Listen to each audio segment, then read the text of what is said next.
sugar niya.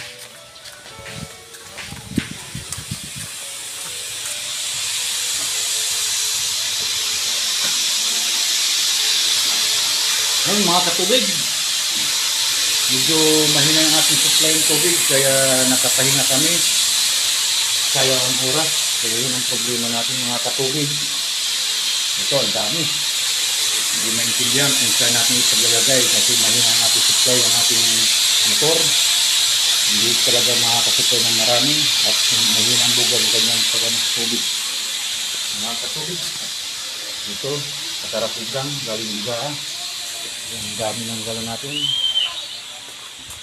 Mga katubig. Ayaw mo! Ayaw mo! Okay.